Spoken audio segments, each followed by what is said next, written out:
ఓం నమ శివాయ శ్రీమాత్రే నమ. మిత్రులకి శ్రీభిలాషులకి అలాగే నన్ను ఇంతగా ఆదరిస్తున్న యూట్యూబ్ పరీక్షలందరికీ కూడా పేరు పేరు ధన్యవాదాలు. మిత్రులరా, మీ అందరికీ కూడా ఆ పరాదేవత ఎల్లవెల్లలా మీతో ఉండి మీ మనోవాంఛ నెరవేర్చాలని మనస్ఫూర్తిగా కోరుకుంటున్నాను. చాలామంది మిత్రులు మెయిల్స్లోను కామెంట్స్లోనూ గురువు గారు, మనం రోజు తీసుకునే ఆహారం పాయింట్ ఆఫ్ వ్యూలో ఎలాంటి జాగ్రత్తలు తీసుకుంటే అదృష్టం కలిసి వస్తుంది, ఎలాంటి పదార్థాల్లో ఆహారం తీసుకోవాలి, మనం తెలిసి కానీ తెలియక కానీ ఏదైనా తప్పులు చేస్తూ ఉంటాం కదా, ఆ తప్పుల నుంచి ఎలా బయటపడాలి అని చాలామంది అడగడం జరిగింది. వారందరి కోసం ఈ రోజున మీకు ఎలాంటి పదార్థాలతో ఆహారం తీసుకుంటే ఎలాంటి ఫలితాలు కలుగుతాయి, అలాగే మన పెద్దలు చెప్పింది ఏంటో మనం ఈరోజు పూర్తిగా వివరంగా తెలుసుకుందాం. అలాగే మీకు ఈ వీడియో నచ్చినట్లయితే లైక్ చేయండి, నా ఛానల్ని సబ్స్క్రైబ్ చేసుకోండి, పక్కనే ఉన్న గంట సింబల్ యాక్టివేట్ చేసుకోండి, 10 మంది మిత్రులకి షేర్ చేయండి. అలాగే చాలామంది మిత్రులు అనేక రకాల సమస్యలు గురించి అడుగుతూ ఉన్నారు. మీరు నా వీడియోస్లోకి వెళ్ళండి, మీరు ఏదైతే ఆచరించగలుగుతారో దాన్ని మాత్రం ప్రయత్నించేయండి. సమయము, పదార్థము, అలాగే మీరు మీ మనసుకు ప్రేరణ కలిగినప్పుడు మాత్రమే ప్రయత్నించేయండి. ఎందుకంటే ప్రాకృతికమైన పదార్థాలు మనలో ఉండే విశ్వాసాన్ని, మనలో ఉన్న కోరికని బలంగా మనం భగవంతుడికి నివేదన చేసినప్పుడు ఫలితం అనేది వస్తుంది. ఈరోజు ఉపాయంలో ఎలాంటి పదార్థాలు మనం ఆహారంగా తీసుకున్నప్పుడు ఆకుల్లోనూ ప్లేట్లోనూ ఇలా తీసుకుంటూ ఉంటాం. మన పూర్వీకులు మనకేం చెప్పారో ఒక చిన్న విషయాన్ని మీకు తెలియచేస్తాను. మనం అందరికీ తెలుసు, మన ఇంట్లో కానీ దేవాలయాల్లో కానీ అరటి ఆకులు భోజనం పెడుతూ ఉంటారు. దేవుడికి కొన్ని నైవేద్యం కొన్ని గుళ్ళలో అరటి ఆకులు పెడుతూ ఉంటారు. కొన్ని గుళ్ళల్లో ఇస్తరాకులతో చేసిన గిన్నెలు ఉంటాయి, వాటిలో పెడుతూ ఉంటారు. కానీ మన ఇంట్లో మనం ఎప్పుడైనా సరే అన్నాన్ని నెలకొక్కసారైనా సరే అరటి ఆకులో తినడానికి ప్రయత్నం చేయాలి. ఎందుకంటే అరటి ఆకులో విశేషమైన ఆరోగ్యాన్ని కలిగించే గుణం ఉంటుంది. మనం అరటి చెట్టు గురించి చాలా వీడియోలు చెప్పుకున్నాం. లక్ష్మీకారకం, అలాగే గురుబలం పెరగడానికి మనకి అద్భుతమైన శక్తినిస్తుంది. చాలామంది అరటి ఆకుల్లో పూర్వం రోజుల్లో అరటి ఆకుల్లో భోజనాన్ని ఎందుకు సేవించేవారంటే, ఎవరైనా సరే మనకి విషాన్ని కనుక ఆహారంలో కలిపి పెడితే అరటి ఆకులో భోజనం చేస్తే అది విషమా కాదో తెలుస్తుంది. ఒకవేళ కనుక విషం ఏదన్నా విష పదార్థం కలిసి ఉంటే అరటి ఆకులో కనుక విష పదార్థం అంటే తినే పదార్థంలో కలిసి ఉంటే అరిటాకు పూర్తిగా నల్లగా మారిపోతుంది. అందువల్ల పూర్వీకులు మనకి అరటి ఆకులో భోజనం పెట్టినప్పుడు ఆ విషయం తెలిసేది. అలాగే అనేక రకాలైన పోషకాలు మనం తీసుకునే ఆహారంలోకి అరిటాకు ద్వారా వస్తాయి. అలాగే అరిటాకులో భోజనం చేయడం వల్ల పదార్థానికి మంచి రుచి కలుగుతుంది. చాలామంది ఏమంటారంటే, మనం ఇప్పుడు దొరకడం లేదు కదండి అంటారు. మన ఇంటి దగ్గర పెరడు ఉంటే అరటి మొక్క పెట్టుకుంటే నెలకొక్కసారి మనం అరటి ఆకులో భోజనం చేయవచ్చు. అలాగే ఇంటికి వచ్చిన అతిథులకు ఎవరికైనా సరే వివాహాల్లో కొన్ని ప్రాంతాల్లో పెడుతూ ఉన్నారు. ఇప్పుడు అన్ని పేపర్ ప్లేట్స్ వచ్చాయి. అరటి ఆకులో భోజనం పెడితే అదృష్టం కూడా కలిసి వస్తుందని శాస్త్రం చెప్తుంది. అందుకని ఇంటికి ఎవరైనా అతిథులు వచ్చినప్పుడు మన మనసులో ఉన్న అంటే అతిథి మనసులో ఉన్న అనుమానాలు అలాంటివి రాకుండా ఉండడం కోసం పూర్వంలో అరటి ఆకులు భోజనం పెట్టేవారు. అంటే ఏదైనా ప్రయోగాలు కానీ విష పదార్థాలు కానీ ఇలాంటి కలిపి పెట్టారేమో అన్న అనుమానాలు రాకుండా ఉండడానికి కూడా పెట్టేవారు. అలాగే మీకు అరటి ఆకులు భోజనం చేయటం వల్ల ఆకలి పెరుగుతుంది. అలాగే చాలా గొప్ప విషయం ఏంటంటే ఆరోగ్యవంతులు అవుతారు అరటి ఆకులు భోజనం చేయడం వల్ల. అందుకని నేను నెలకొక్కసారైనా అరటి ఆకులో భోజనం చేయవచ్చు. అలాగే ఇంకా మిగతా ఆకుల గురించి చెప్తాను. తామరాకులు, మనం లోటస్ అంటాం కదా, గ్రామీణ ప్రాంతాల్లో చెరువులు దొరుకుతూ ఉంటాయి. ఎవరైతే తామర ఆకులో కనుక భోజనం చేస్తారో దాంట్లో పరమాన్నం తింటే లక్ష్మి విశేషంగా కలిసి వస్తుంది. అలాగే మామూలు భోజనం చేసినా సరే మీకు సాక్షాత్తు లక్ష్మీ అమ్మవారు మీకు మీ ఇంట్లో ఎప్పుడు ఉంటుందని శాస్త్రం చెప్తుంది. తామరాకు కాకుండా కలివే ఆకులు కూడా ఉంటాయి. తామరాకులో మాత్రమే తినండి, కలివే ఆకులు కాదు. కలివే పూలు అంటారు కదా, వాటిలో కాదు. తామర పువ్వులు ఏదైతే ఉంటాయో తామరాకులు ఖచ్చితంగా నెలకొకసారి ప్రయత్నించేయండి. లక్ష్మీదేవి కటాక్షం ఖచ్చితంగా కలుగుతుంది. ఎందుకంటే నేను రోజు చేయమని చెప్పడం లేదు, అవకాశం ఉంటే రోజు చేయవచ్చు, కానీ నెలకొకసారైనా ప్రయత్నించండి. అలాగే తెలిసి కానీ తెలియక కానీ మన బాదంకాయలు దొరుకుతాయి, బాదం ఆకులు ఉంటాయి. కొన్ని ప్రాంతాల్లో పులిహోరలు కానీ ఇలాంటి దేవుడి నైవేద్యాలు కూడా బాదం ఆకులు పెడుతూ ఉంటారు. అలాగే బాదం ఆకులు ఇస్తరుల కుట్టు కూడా భోజనం చేస్తూ ఉంటారు. అలా బాదం ఆకులో కనుక ఎవరైనా సరే భోజనం చేస్తే వారి హృదయం చాలా కఠినంగా తయారవుతుంది, వాళ్ళు కఠిన మనసులుగా ఉంటారని శాస్త్రం చెప్తుంది. అలాగే మనం టేకి ఆకు, టేకి కలపగా వాడుతూ ఉంటాం. అలాగే టేకి ఆకులో కనుక మనం భోజనం చేస్తే జ్యోతిష్యము, భూత భవిష్యత్ వర్తమాన కాలాల గురించి మనం తెలుసుకోగలిగే జ్ఞానం కలుగుతుంది. చిత్రంగా అనిపించవచ్చు.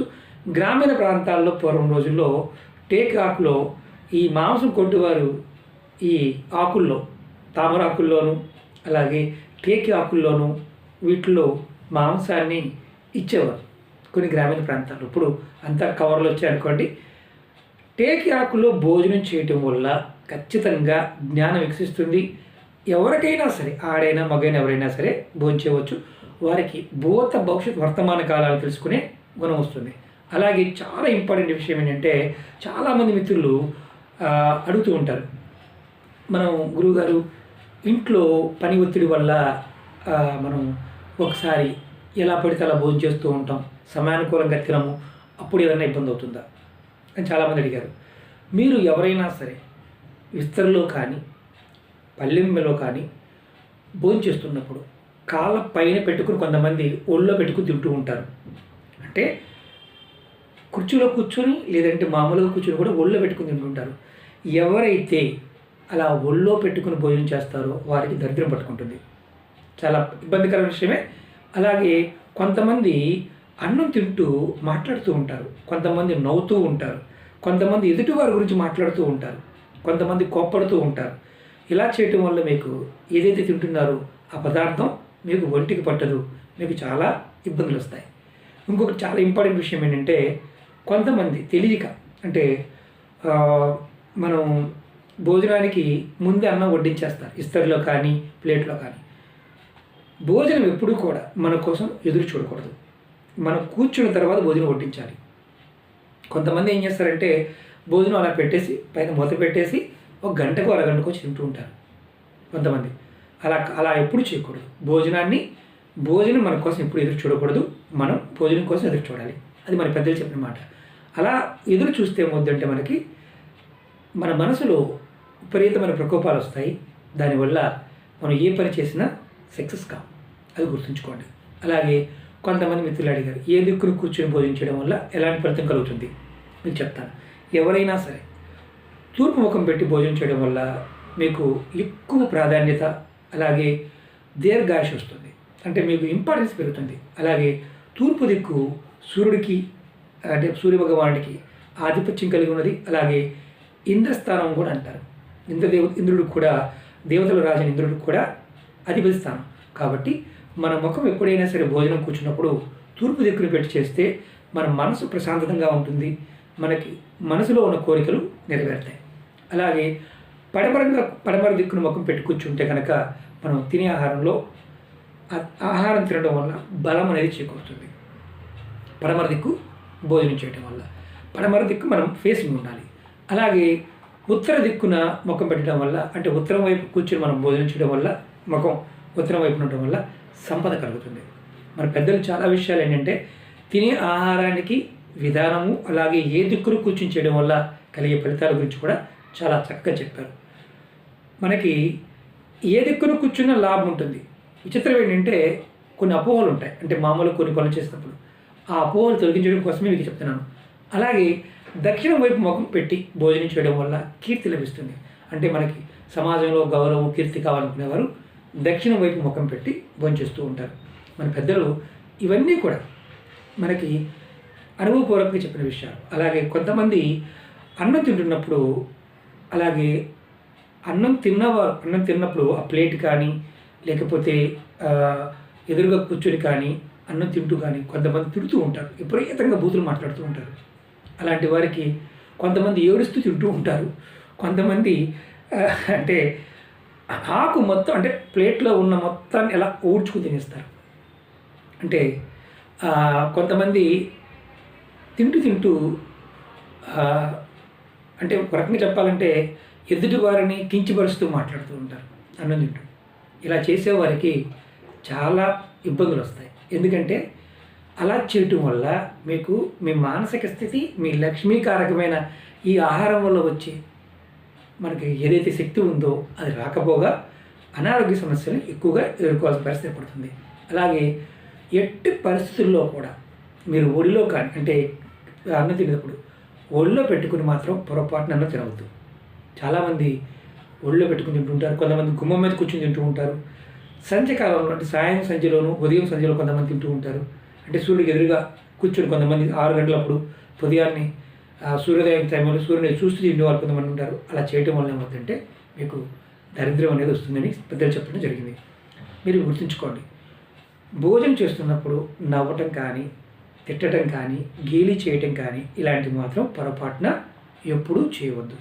దీనివల్ల మీకు విపరీతమైన నష్టం కలుగుతుంది. అలాగే భోజనం ఎవరైతే మన అన్నదానం చేసిన వారు కావచ్చు, భోజనం పెట్టిన వారు కావచ్చు, అన్నదానం చేసిన వారైనా సరే అంత ఫలితాన్ని పొందలేరు. ఎలా అంటే అన్నం తిన్న తర్వాత కంచం తీస్తాం కదా, ప్లేట్ కానీ ఆపు కానీ తీస్తాం కదా, వారికి అన్నదానం చేసిన వారికంటే కూడా ఎక్కువ ఫలితం కలుగుతుంది. ఇవి మన పెద్దలు మనకు చెప్పిన విషయం. అన్నం పరబ్రహ్మ స్వరూపం.